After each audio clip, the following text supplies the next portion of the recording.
The family of Canadian Yasser Albaz, who has spent 16 months in an Egyptian prison, says he's developed COVID-19 symptoms. They are now calling on the Canadian government to bring him home for treatment. Yasser, here's the backstory, left for a business trip in December 2018. On his way back in February 2019, he was detained by Egyptian authorities and put into a Cairo prison. Now, no charges have been laid against him. That's where he remains. Yasser's daughter, Amal, is joining us this morning. Amal, good to talk to you today. Good morning. Thanks for having me. Have you been able to contact your father at all? Not at all. The last time I heard from him was that day he was essentially kidnapped by the Egyptian state security, February 18, 2019. So it's been a long, long time. So who is your point of contact in terms of figuring out how he's doing? Generally, my uncle was able to visit him every couple of weeks. This was prior to COVID, and that's how we were able to communicate. But since then, there have been absolutely no visitations allowed since early March. But we've received news that he has actually been experiencing severe COVID symptoms within the prison. That's, you're talking fever, tightness in chest, all the classic COVID symptoms, and that he was actually transferred to a hospital in Egypt and then taken back to the prison and put into isolation. So that just shows you really, really how serious the situation is in his medical condition.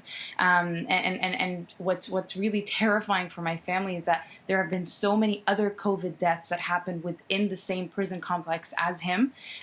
Someone has died just 2 days ago, or a couple days before that, a 42-year-old also passed away from COVID. It's very, very concerning, and we are terrified for my father's life. Amal, we reached out to Global Affairs Canada, who issued this statement. I'm going to read a little bit of it to you. The Prime Minister raised this case directly with the Egyptian president on the margins of the 33rd African Union Summit. Minister Champagne continues to raise this case at every opportunity with his counterpart, including last week. So I want to ask you, has any progress been made?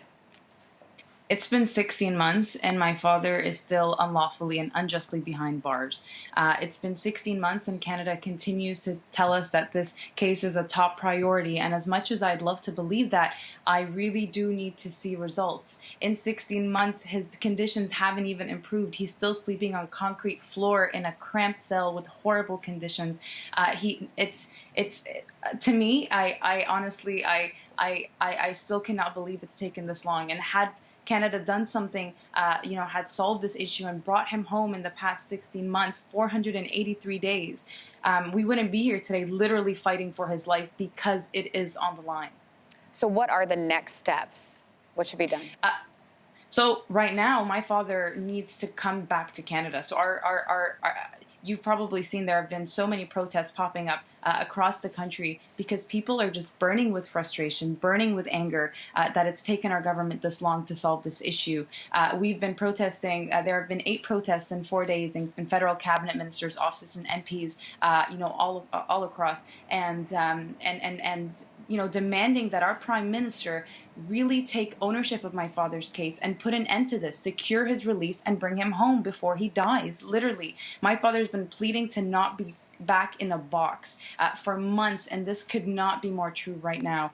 We've warned our government that should an outbreak happen, his life is an absolute risk, and that risk is now a reality. And so these protests are not going to stop until my father is home, until we see action from our government, real action, because we do not have the luxury of time anymore.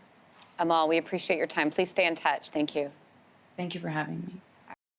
Thanks for watching. If you like this, be sure to subscribe here. And you can check out more Your Morning videos right here.